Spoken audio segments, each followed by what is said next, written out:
교육위원회 소속 권순선 의원님의 질문이 있겠습니다. 나오셔서 질문하여 주시기 바랍니다.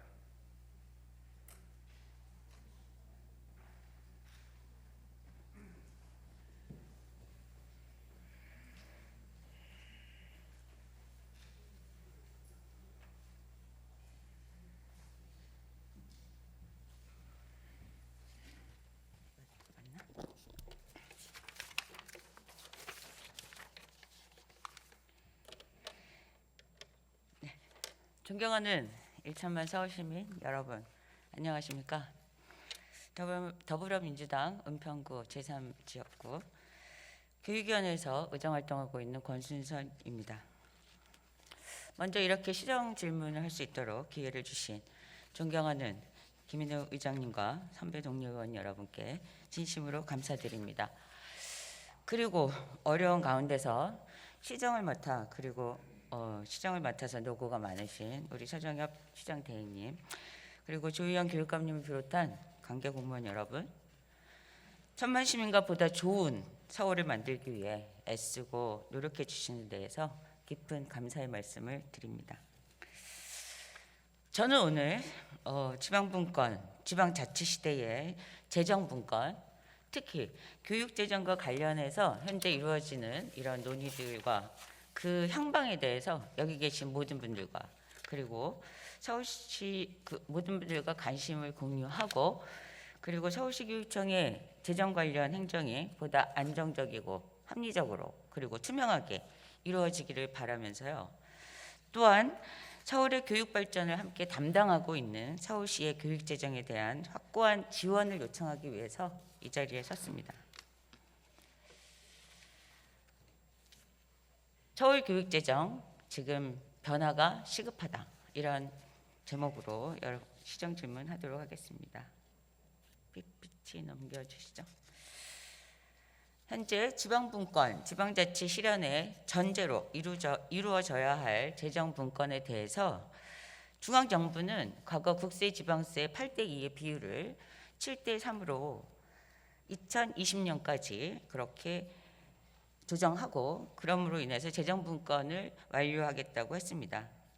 그 일환으로 2019년부터 지방소비세율을 계속 개정하고 있고, 세법을 계속 개정하고 있고요.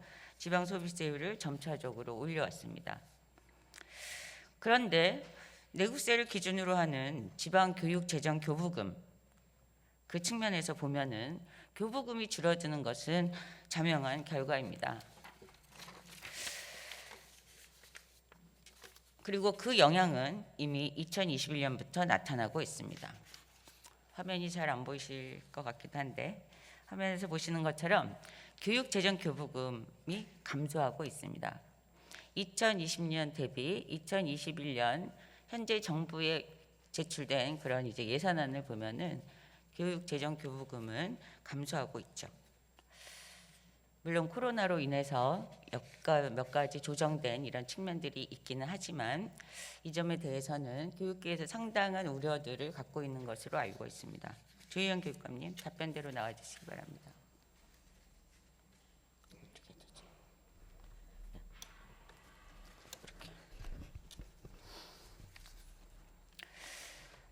코로나 시대에 서울교육 재정이 절대 부족하다. 10월 28일 그런 재정 부족 기사를 보도 자료로 내셨습니다. 그리고 이번 시정 연설에서도 교육 재정의 확대가 필요하다, 이런 말씀을 하셨는데요. 이제 보시는 것처럼 그 정부의 예산안을 보니 유일하게 교육부만 감소가 되었더라고요. 그런 가운데서 그 지방교육 재정교부금이 감소가 확연하게 이제 눈에 들어왔고요. 이렇게 교육 예산만 감소되었는데 어떻게 보셨습니까? 예, 권 의원님이 또 교육위원님이시니까 또 우리 아이들의 교육에 대해서 각별한 이렇게 관심을 가져주시고, 또 재정에 대해서 이렇게 관심 가져주셔서 감사드리고요.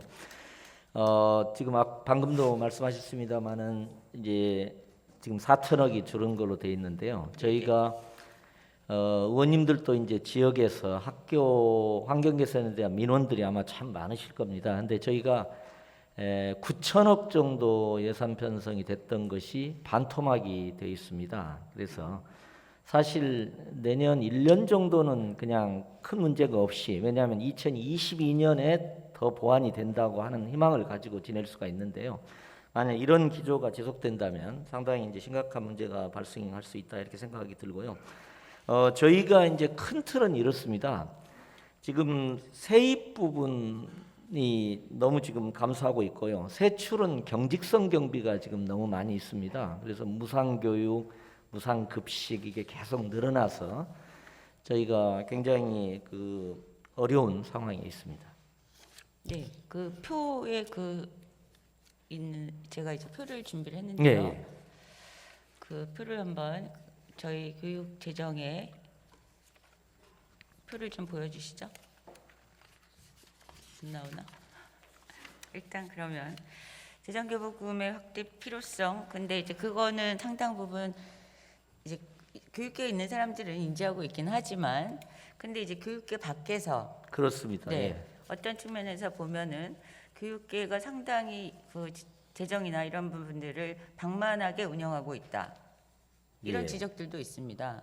그리고 그런 어떤 합리성이라든지 이런 것들을 지적하기도 있던데 거기에 대해서는 어떻게 예, 답변하시겠어요? 사실은 이제 그 점이 저희로서도 때로는 안타까운 지점입니다. 왜냐하면은 학생 수가 감소하는데 교육 재정이 줄어야 되지 않냐 이렇게 이제 말씀하시는 분이 많거든요. 그렇게 되면은 뭐 군인 수가 줄어드는데 국방 예산을 줄여야 된다 이렇게 얘기하는 것하고 동일한 논리가 되는데요.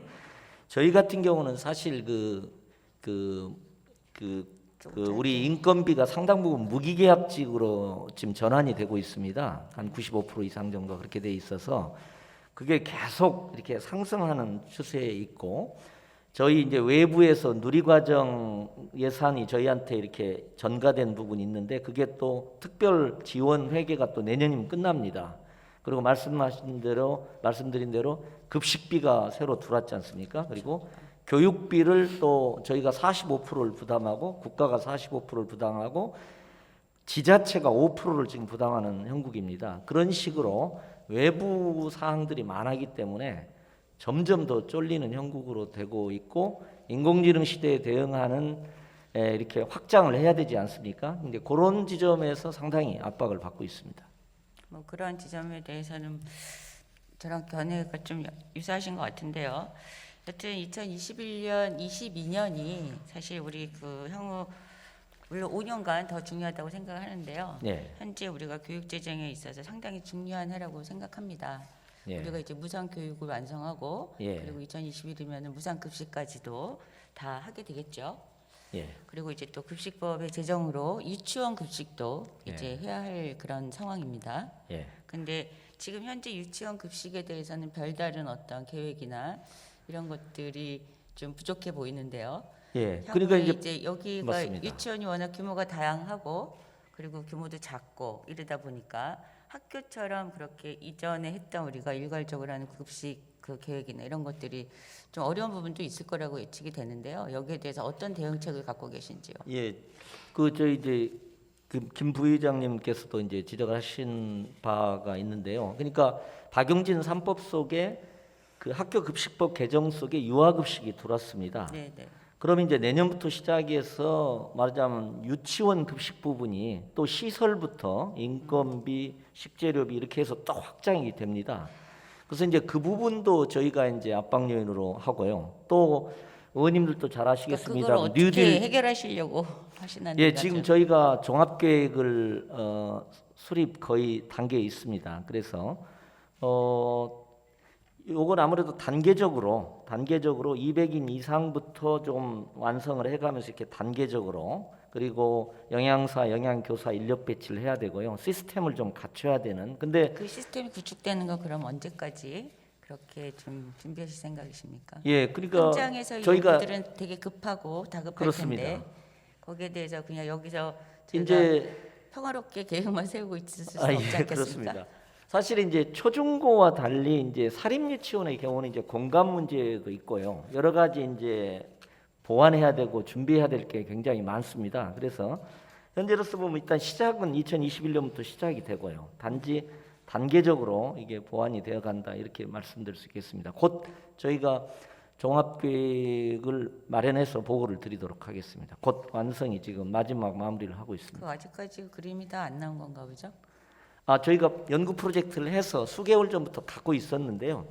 이제 그 박영진 그 급식법이 유아 급식법이 시행되는 것에 따라서 저희가 교육부하고 보조를 맞춰서 하려고 사실은 조금 기다려오고 좀 준비한 지점도 있습니다. 또 재정적인 문제도 당연히 있고요. 조금 더 신속하게 대응하셔야 될 거라고 생각을 하는데요. 예, 그건 그렇게 네, 그냥 마냥 기다리지 하도록 마시고 하겠습니다. 조금 더 적극적으로 예, 그 부분에 대해서 대응책을 예. 내셔서 그 많은 학부모님들의 불안이라든지 이런 것들을 일소할 수 있도록 더 적극 노력해 주시기 부탁드리겠습니다. 예.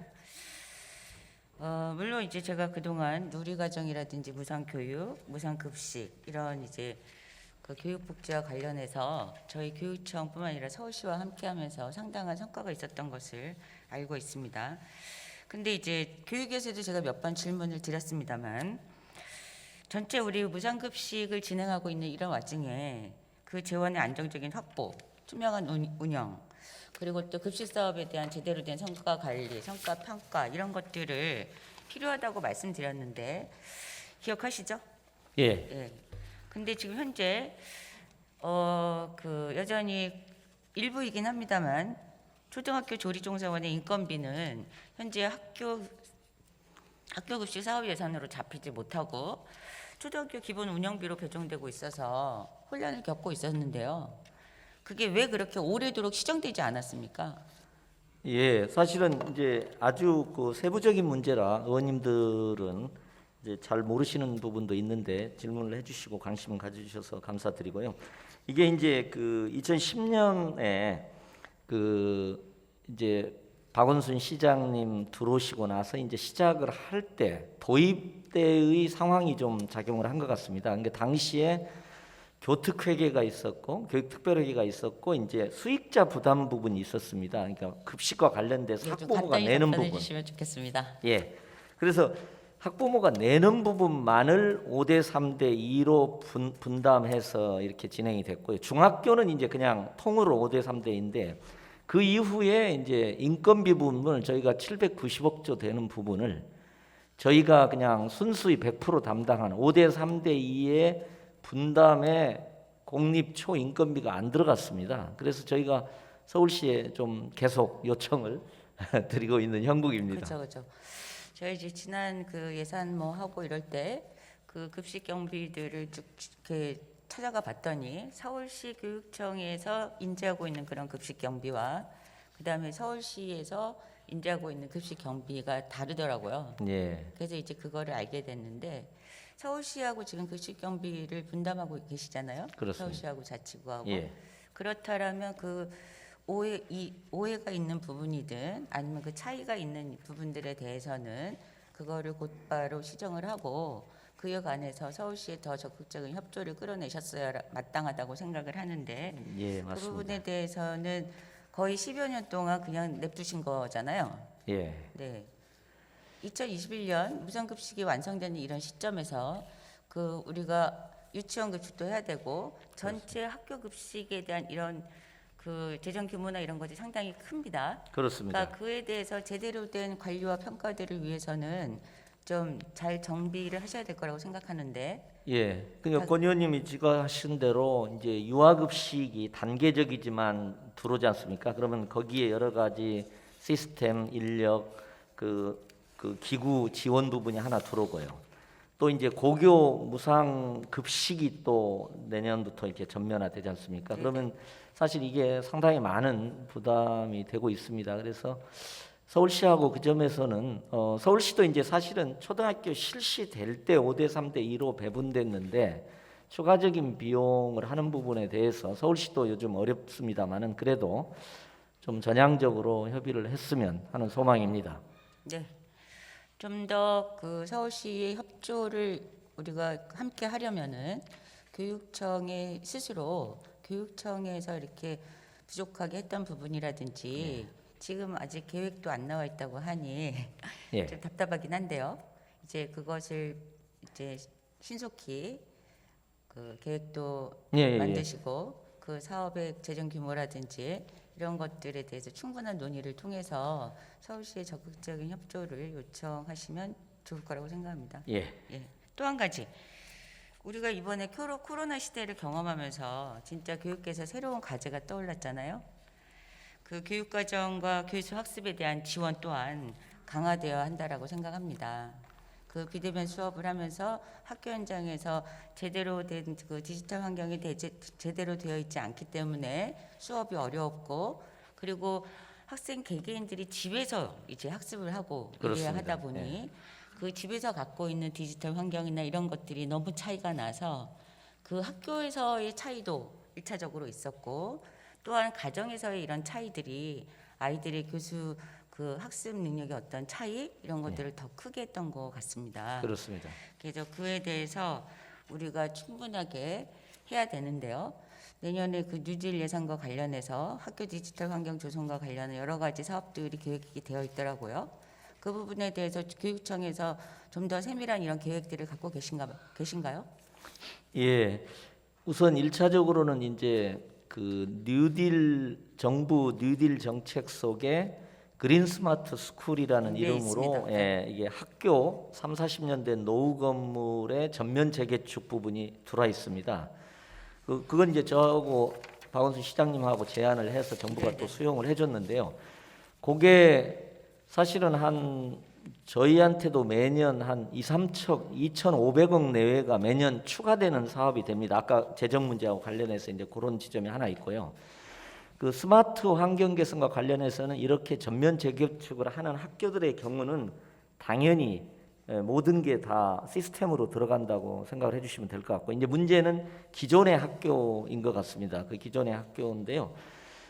일단 디바이스 환경, 교사의 원격 수업 역량 부분하고요. 그리고 이제 여러 가지 와이파이라든가 이렇게 시스템 환경이라든지 이런 부분이 있는데요. 아시다시피 이제 작년에 그 저소득층 학생들에게는 서울시하고 협력을 해서 제공한 바가 있고, 와이파이는 지금 저희는 내년 한 2-3월 정도까지 끝내는 걸로 이렇게 생각을 하고 있고, 이제 원격 수업이 좀 쌍방향 수업, 실시간 기반 쌍방향 수업이 확대될 수 있는 방향에서 좀 노력을 하고, 일단은 아주 높은 수준으로 가는 부분에 대해서는 저희가 더 지원을 해야 된다고 생각하고요. 단지 베이직한 수준에서의 원격 수업 환경은 그래도 상당 일정 부분은 갖춰져 있다, 저희가 그렇게 판단하고 있습니다. 단지 이제 네, 현장에서의 요구들은 조금 약간 그 감정 부족하다고, 차이가 있는 것 같습니다. 부족하다고 말씀하시죠. 당연히 그렇게 말씀하시죠. 예. 그리고 학교 현장에서의 그런 차이들은 학교 우리가 간의 갭이 또 가능할 수도 큽니다. 있습니다만, 예. 좀 전에 말씀드린 것처럼 가정으로 돌아갔을 때 그 차이가 회복되지 못하는 예. 이런 문제들도 있기 때문에 그렇습니다. 거기에 대해서는 더 유념하셔서 각별한 어떤 지원이랄까 이런 것들을 준비를 하셔야 될 거라고 생각합니다. 예.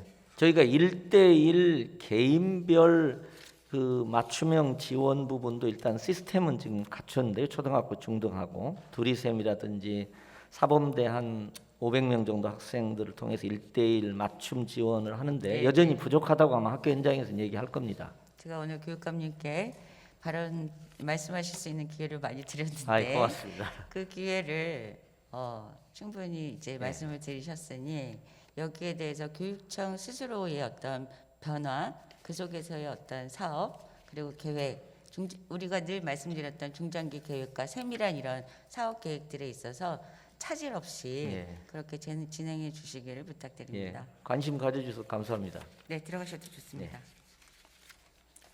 이제 서정엽 대행님 나와 주십시오.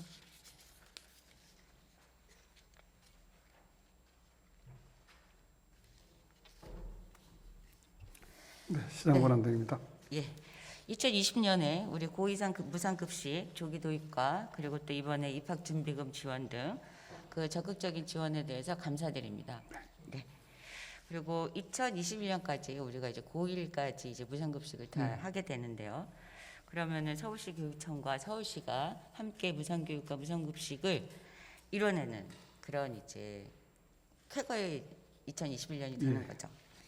그런데 서울대행님, 우리 좀 전에 제가 교육감께도 이제 질의했습니다만, 우리가 서울시에서 급식 예산을 만약에 다루게 된다라면 그 급식 경비를 급식 사업비로 편성하시겠습니까? 아니면 기관 운영비로 편성하시겠습니까? 사업비로 편성이 돼야 되겠죠. 당연히 사업비로 네. 편성이 돼야 되겠죠. 근데 이제까지 약간 그러지 못한 부분들도 있습니다. 우리가 이제 급식 경비라고 하면은 학교급식법에 저렇게 이제 제시되어 있습니다. 그 저기 일단 시설비하고 그 다음에 거기 조리 종사자 인건비, 그 다음에 이제 그 운영비 이 세 가지가 그 5가지가 이제 전체가 급식 경비인데요. 그 중에 이제 식품비하고 그 다음에 조리 종사자 인건비하고 저 뭡니까? 경비 이제 이 부분에 대해서 저희가 무상급식비라고 하고 여기에 대해서 서울시하고 사실은 서울시 자치구하고 분담하고 있습니다. 네, 그렇습니다. 알고 계시죠? 예, 그렇습니다. 네. 근데 그 2011년 이전에 초등학교 급식에 대해서 교육청에서 분담해 오던 부분들이 좀 있었습니다. 이게 어느 날 이제 이 급식 경비에 대해서 우리가 2011년에 한날에 딱 정한 게 아니라 그 이전부터 조금씩 해오지 않았습니까? 네. 네. 우리 급식 지원에 대한 역사를 잠깐 우리가 살펴보도록 하겠습니다. 급식비 분담의 역사를 한번 쭉 보시면 아시겠지만 2011년 3월 그 이전에부터도 사실 조금씩 이렇게 그 학부모가 부담한 이런 경비들에서 지원을 해왔습니다. 그래서 한 학년, 두 학년, 뭐 세개 학년 이런 식으로 확장을 해왔었고요. 그래서 이제 지금 우리가 이제 그 전체 무상급식을 하게 된 거 아니겠습니까? 근데 과거에 이제 그 초등학교의 일부 조리종사원의 인건비라든지 이런 것들은 학교에서 이제 그 교육청에서 재정 부담이나 이런 것들 이유로 그거를 그냥 학교 그 기관 운영비 뭐 이런 식으로 해서 배정을 해서 운영을 해왔더라고요.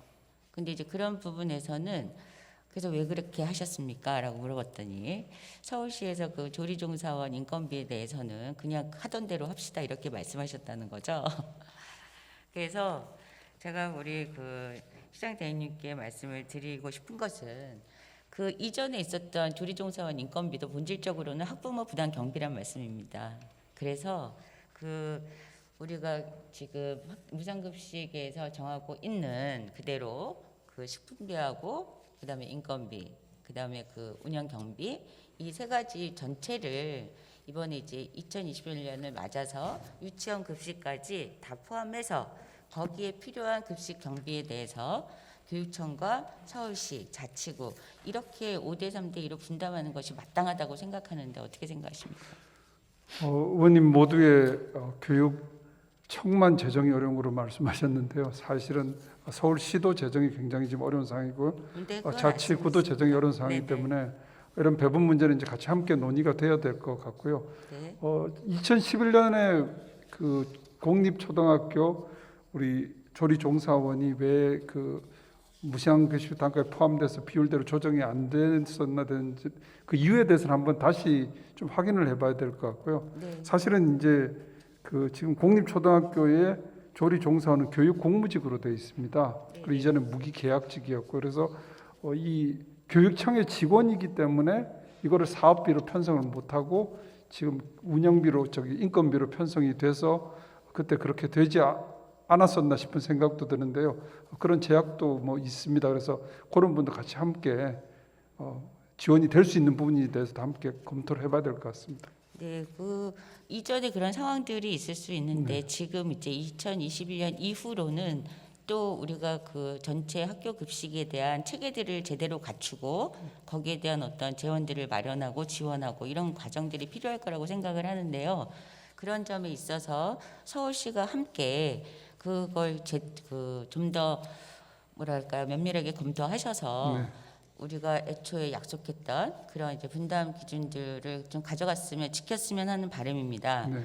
제가 이것을 사실 주목하게 된 이유는 지난 추경 과정에서 사실 그 1, 2학년들에 대한 무상급식을 좀 더 앞당겨서 하자라고 했을 때 그때 약간 서울시에서 좀 다른 의견이 있었던 것 같더라고요. 네.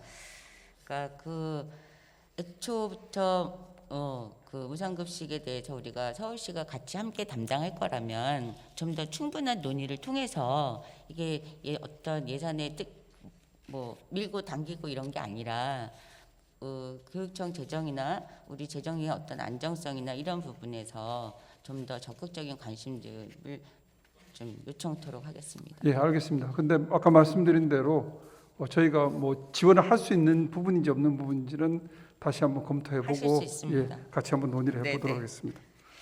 네, 그다음은 서울시 교육경비 보조와 관련한 그거를 보도록 하겠습니다.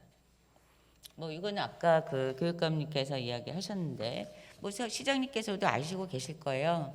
서울시의 예산이 어렵다 이렇게 말씀하시긴 하지만 서울시 교육청 같은 경우 보면은 정적으로 이전 수입에 의존하고 있지 않습니까? 그리고 맨 앞주에 서두에서 제가 말씀드린 것처럼 전체 국세와 비중이 달라지고 국세가 줄어들고 그거에 따라서 전체 지방교육재정교부금이 줄어든다 하면 상대적으로 지방세는 커질 것이고요. 그렇다면은 지역 단체에서 광역단체라든지 이런 곳에서 교육에 대한 어떤 관심과 지원들을 높일 필요가 있다라고 생각을 합니다. 그래서 우리들 지금 교육청의 이런 예산 상황이라든지 뭐 아시고 계시겠지만 여기에 대해서 더 각별히 좀 더 살펴봐 주시길 부탁드립니다. 그리고 세출 예산을 보면은 경직성 경비들이 워낙 많잖아요. 그리고 저기 교육 사업비라고 나와 있는 저 부분 중 안에서도 사실상 그 누리과정이라든지 급식이라든지 이런 교육 그 복지비를 제외하고 순수한 교육을 위해서 쓸 수 있는 그런 사업비들은 사실 6% 정도밖에 안 됩니다. 그러니까 지금 좀 전에 말씀드린 것처럼 코로나 시국에 있어서 우리가 교육 환경의 변화라든지 교수 학습에 있어서의 되게 변화를 요청하고 있는데 거기에 대한 어떤 예산 지원이나 이런 부분들은 현재 고려되고 있지 않다라는 거죠. 그래서 그런 지점에서 서울시가 어려우신 점들도 있긴 하겠습니다만 그 우리가 교육이 그냥 교육이 아니지 않습니까? 뭐 저만 그렇게 생각하는지 모르겠지만 교육은 그냥 단순한 한 개의 사업 부서 뭐 이런 것은 아니라고 생각합니다. 그렇기 때문에 거기에 대해서 좀 더 큰 이런 관심과 생각들을 가져주셨으면 해요. 예, 그렇게 하겠습니다. 네, 단적으로 넘겨주시면 넘겨보시죠. 그것도 넘어가면 될 것 같고요. 0.4%에서 0.6%로 이제 증가되었다. 이게 뭔지 아시죠? 예, 저 뭐 비법정 전출금 지금 기준 같아 보입니다. 네, 맞습니다. 서울시에서 그 교육경비 보조금을 2016년에 0.4% 이내에서 했던 것을 0.6%로 이렇게 조례를 개정해서 바꾸신 거예요. 그런데 그때 저 내용들을 보면서 서울시에서 되게 그래도 큰 부분이 아니더라도 그 비법정 전입금이나 이 부분에 있어서도 서울시의 그런 노력들을 보면서 상당히 감탄에 맞지 않았습니다. 그리고 서울시 의원님들의 노력도 이전에 그 시 의원님들의 노력에 대해서도 상당히 감사했고요. 그랬는데 2017 이후부터 이 0.6%로 상승을 했는가라는 것을 살펴봤어요. 그랬는데 표가 없나요? 실제로 이렇게 보면은 2016년, 17년, 18년, 19년, 20년 이렇게 해서 쭉 왔는데요. 그 0.6% 이내로 그거를 증가시키겠다고 했는데 한 해인가만 그렇게 좀 증가가 되었었고요. 실제로는 그 0.6%라고 개정한 어떤 성과들이 전혀 보이지 않았습니다. 그리고 더더군다나 2021년에는 제가 알기로는 0.3%인가요? 3점 몇 %로 그렇게 교육경비 전출이 지금 계획되어 있죠. 그런 부분에 대해서 어떻게 생각하십니까? 지금 일단 표로 보여주신 거는 법정 전출금이고요. 저건 아니고요. 예, 근데 넘겨야 되는데 그거 아닌데 표가 예, 지금 없어졌나 봐요. 교육경비 보조는 수치가 자료가 없는 것 네네네, 같습니다. 자료가 빠졌군요. 네. 예. 근데 이제 교육경비 보조라는 것이 사실은 법정 전출금하고 좀 다르지 않습니까? 네, 그렇죠. 이거는 지자체장이 좀 여러 가지 재정 여건이라든지 아니면 구체적으로 또 어떤 사업을 할 것인가 그 내용에 따라서 달라지는 것이기 때문에 거기에 맞춰서 이렇게 매년 좀 변해왔다고 생각이 됩니다. 예. 근데 기존에 0.4% 이내로 이렇게 했던 거를 0.6%로 인상하신 데는 그만큼 이유가 있었을 것 같고요. 그 내용이야 이제 저희가 다시 또 검토해야 할 부분이라고 생각합니다. 그런데 이제 전체적인 교육 경비 지원에 있어서는 그 내용에 대한 불만은 두 번째고요. 일단 그 뭐라 그럴까 예산 그 포션 이 부분들은 지켜주시는 게 맞지 않나.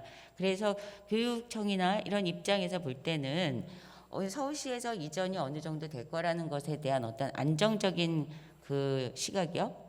이게 안정적이다라는 생각이 있을 때 거기에 대해서 제대로 된 계획과 이런 것들을 진행하지 않을까. 어떤 신뢰의 문제라고 생각하는데 어떻게 생각하세요? 뭐 의원님 더 잘 아시겠지만은 실제로 이제 제일 규모큰 거는 법정 전출금이고요. 법정 전출금은 지금 그거는 3조 뭐, 예, 네. 3조 이상 규모가 되고 사실은 비법정 전출금은 뭐 400억, 500억 요 정도 지금 수준이었습니다. 그리고 말씀드린 게 요거 교육 경비 보조라는 것은 뭐 그냥 무조건 이렇게 늘려서 많이 지원하자는 취지가 아니고 법정 전출금 이외에도 또 어떤 그 상황에 따라서 교육청과 서울시가 함께할 사업들에 대한 예산이고 또 그 사업이라는 거는 그에 또 재정 규모라든지 판단이 좀 달라질 수 있는 그런 것에 맞춰서 편성하는 거고요.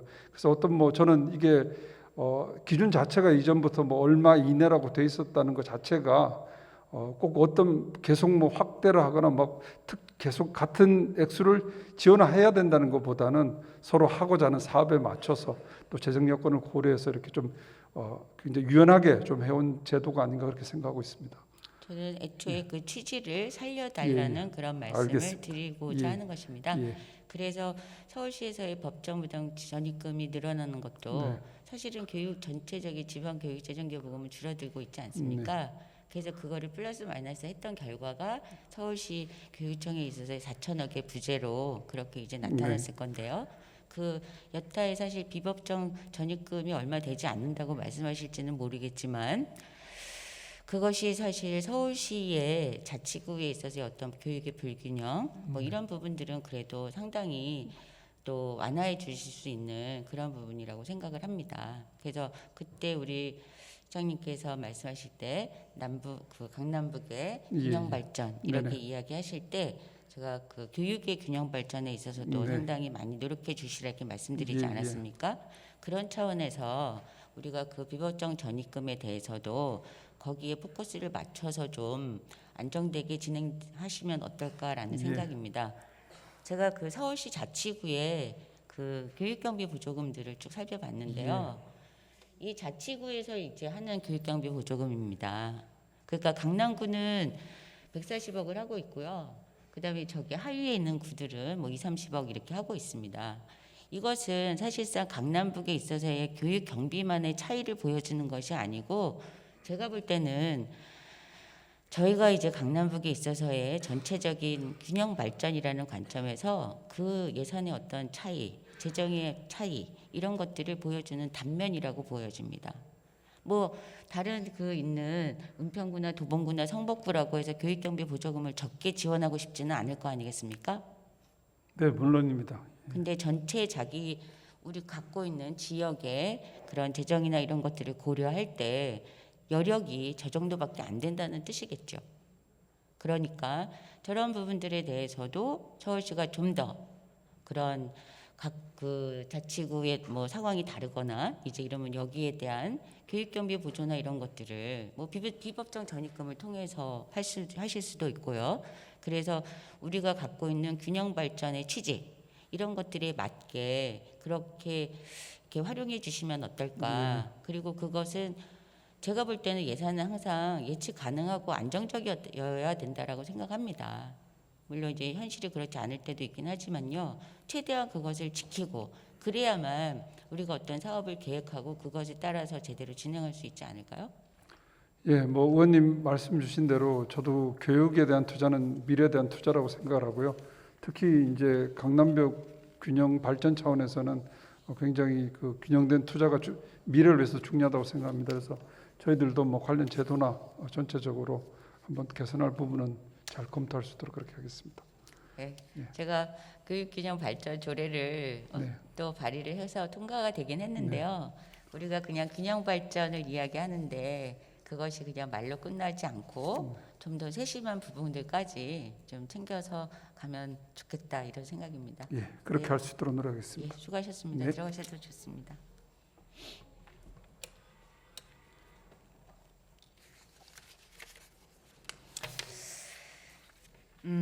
앞서 제가 질의를 통해서도 말씀을 드렸지만 우리가 강남부 균형 발전은 서울시의 어떤 되게 그 중요한 과제인 것 같습니다. 국가에서도 전국 균형 발전 이런 이야기를 하시면서 유들 사업 등을 지금 진행하고 계신데요. 주요한 전략 과제로 삼고 계시고요. 그에 따라서 서울시에서도 그런 강남부 균형 발전 이런 사업들을 저희가 변함없이 꾸준히 지켜나가야 될 거라고 생각을 합니다. 그와 더불어서 교육에 대한 균형 발전 이 부분에 대해서도 좀 더 적극적으로 우리가 생각하고 해야 되지 않겠나라는 거죠. 그래서 제가 생각할 때는 서울 시민뿐 아니라 우리 국민들의 삶의 질을 높이는 데 있어서 우선해야 되는 것은 사실 주거의 안정과 교육의 안정이라고 생각합니다. 그리고 지금 현재 부동산의 여러 가지 문제들도 사실은 교육과 되게 밀접한 관계를 갖고 있지 않습니까?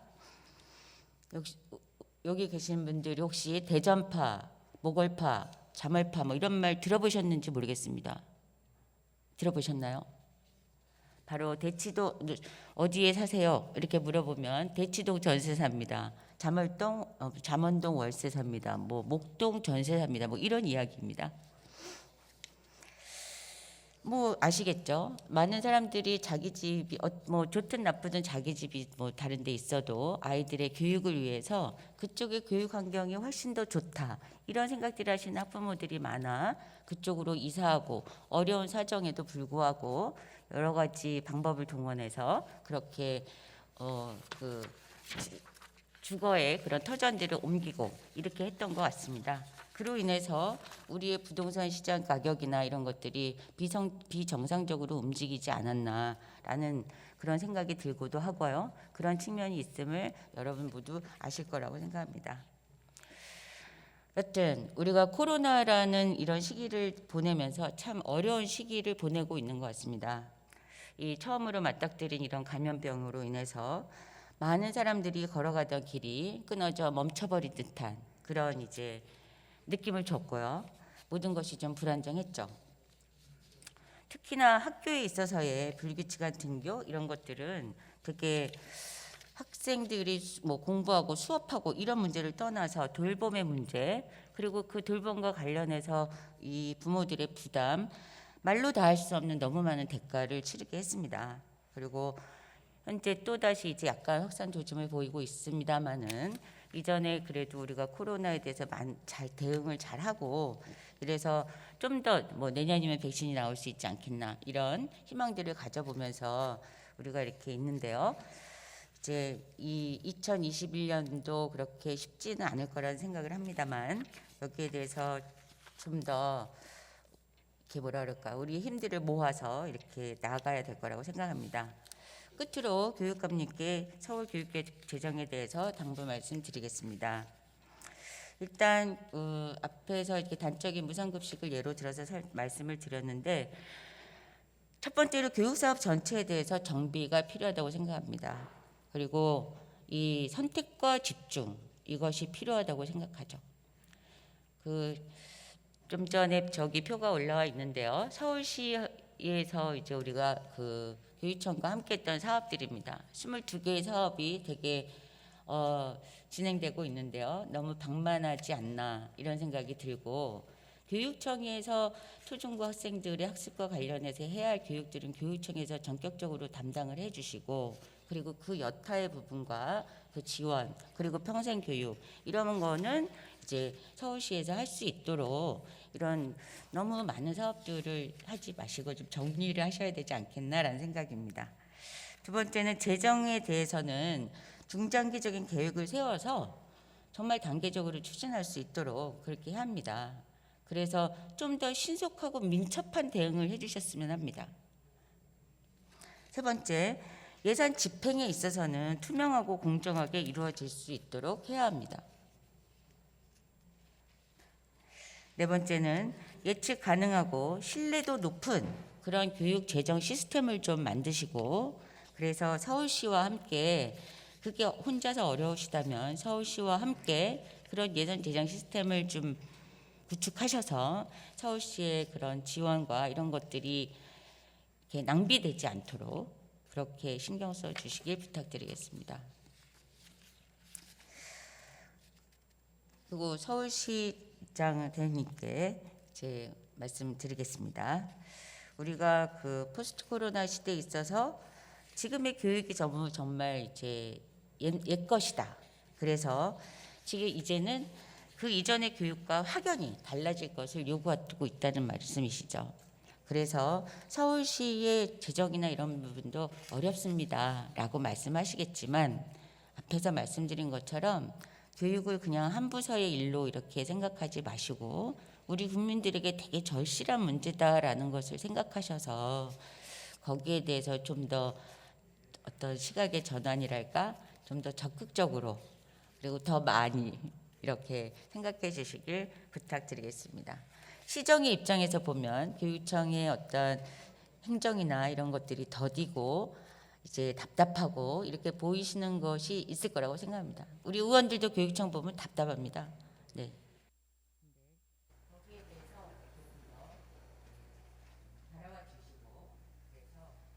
아까 말씀드린 것처럼 교육은 그냥 단순한 분야 하나의 정책 분야가 아니다. 오늘은 그 말씀을 드리고 싶습니다. 그래서 그것을 교육청과 서울시장님께서, 대행님께서 좀 명심하여 주시길 부탁드립니다. 네. 말씀 들어주셔서 감사합니다. 이상 시장 질문을 마치도록 하겠습니다.